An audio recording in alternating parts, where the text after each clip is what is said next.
Once again, welcome back to KC's Classes. KC's Classes in the എപ്പിസോഡിലേക്ക് എല്ലാവർക്കും സ്വാഗതം. This is Kiran C S. Sreenarayana open university MCom 4th സെമസ്റ്ററിലെ exams start ചെയ്യാൻ പോവാണ്. So GST and customs and law and practice ആണ് ആദ്യത്തെ exam വരുന്നത്. So ഈ ഒരു പേപ്പറിൽ ഉറപ്പായും പ്രതീക്ഷിക്കുന്ന പാർട്ട് ബിയിലുള്ള 5 മാർക്സിന്റെ ചോദ്യങ്ങളാണ് ഈ ഒരു വീഡിയോയിൽ ഇൻക്ലൂഡ് ചെയ്തിട്ടുള്ളത്. വീഡിയോയിലോട്ട് പോണേക്കാൾ മുമ്പ് പറയാനുള്ളത് നമ്മുടെ സ്ഥാപനം ശ്രീനാരായണ ഓപ്പൺ യൂണിവേഴ്സിറ്റി എംകോം എല്ലാ സെമസ്റ്ററിലെയും ക്ലാസ്സസ് പ്രൊവൈഡ് ചെയ്യുന്നുണ്ട്. നമ്മുടെ ആപ്പിലൂടെയാണ് ക്ലാസ്സസ് ആക്സസ് ചെയ്യാൻ സാധിക്കുക. റെക്കോർഡുകളുള്ളതുകൊണ്ട് തന്നെ എപ്പോൾ വേണമെങ്കിലും പഠിച്ച് ഡൗട്ടുകൾ ചോദിക്കാനുള്ള അവസരമുണ്ടെന്നുള്ളതാണ്. ഇതുവരെയുള്ള നമ്മുടെ റിസൾട്ട്സ് ഒക്കെ സൂപ്പർ റിസൾട്ട്സ് ആണ് കേട്ടോ. സോ നമ്മുടെ ക്ലാസ്സിൽ ജോയിൻ ചെയ്ത് പഠിച്ച് നല്ല മാർക്ക് മേടിക്കാൻ താല്പര്യമുള്ള സ്റ്റുഡൻസിന് ഡിസ്ക്രിപ്ഷൻ ബോക്സിലുള്ള എൻ്റെ വാട്സപ്പ് നമ്പറിൽ കോൺടാക്ട് ചെയ്യാം, ക്ലാസ്സസ് ആക്സസ് ചെയ്യാം. ഓക്കെ, അപ്പോൾ നമുക്ക് വീഡിയോയിലോട്ട് കിടക്കാം. പിടിച്ചോ, നമ്മൾ പ്രതീക്ഷിക്കുന്ന ആദ്യത്തെ ചോദ്യം 10 ചോദ്യങ്ങളാണ് വരുന്നത്. സോ ഇതിലാദ്യം പ്രതീക്ഷിക്കുന്ന ഒരു ചോദ്യം, difference between direct tax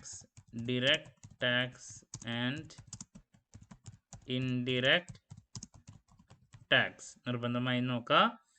Then next question പ്രതീക്ഷിക്കുന്നത് ഒബ്ജക്റ്റീവ്സ് അല്ലെങ്കിൽ need of implementing GST. Objectives അല്ലെങ്കിൽ നമുക്ക് പറയാം need of implementing GST. Then മറ്റൊരു question, stages in the evolution of GST. Skip ചെയ്യരുത്. ദെൻ പിന്നെ ഫസ്റ്റ് ചാപ്റ്ററിൽ ഫസ്റ്റ് യൂണിറ്റിൽ നിങ്ങൾക്ക് അഡ്വാൻറ്റേജസ് ആൻഡ് ഡിസഡ്വാൻറ്റേജസ് ഒക്കെ കാണാം ഡയറക്റ്റ് ടാക്സിൻ്റെ.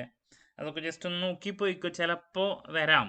കൂടുതൽ പ്രതീക്ഷിക്കുന്നത് മാത്രം ഞാനിവിടെ മെൻഷൻ ചെയ്തു പോകുന്നു കേട്ടോ.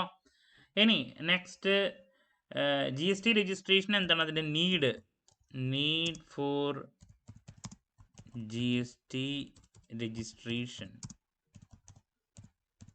നിർബന്ധമായി നോക്കുക. അതുപോലെ തന്നെ ക്യാൻസലേഷൻ ഓഫ് GST രജിസ്ട്രേഷൻ, അതിനെ പറ്റിയിട്ട് ക്യാൻസലേഷൻ ഓഫ് GST രജിസ്ട്രേഷൻ, ഈ രണ്ടും നോക്കിയിരിക്കണം. ഇനി next place of supply under GST, place of supply under GST, ഇതിനെ പറ്റിയിട്ട് എഴുതാൻ വേണ്ടിയിട്ട് വാല്യുവേഷൻ ഉണ്ട്. വാല്യൂ ഓഫ് സപ്ലൈ SAക്ക് സ്കോപ്പുള്ളൊരു ചോദ്യമാണ്, അത് നോക്കി വെച്ചോളൂ. Then next contents of tax invoice നോക്കാം. ബിൽ ഓഫ് സപ്ലൈ നോക്കിക്കോളൂ കേട്ടോ, അതിൻ്റെ കണ്ടൻസ് ബിൽ ഓഫ്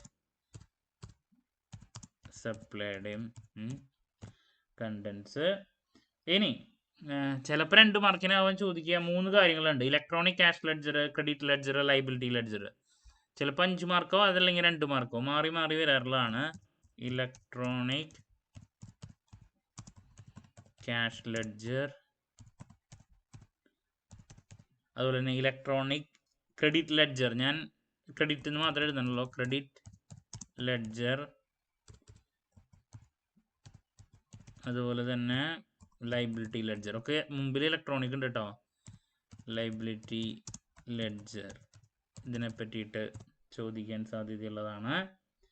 ഇനി next essentials of GST council meeting, essentials of GST council meetings നോക്കുക.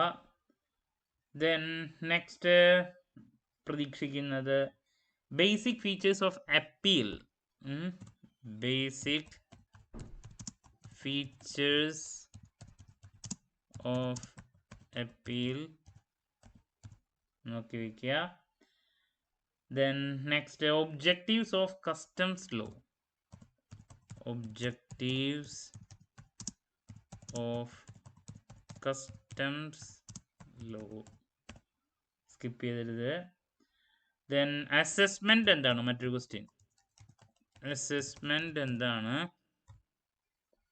സ്റ്റെപ്സ് ഇൻ അസസ്മെന്റ് പ്രൊസീജിയർ, അതിൻ്റെ സ്റ്റെപ്സ്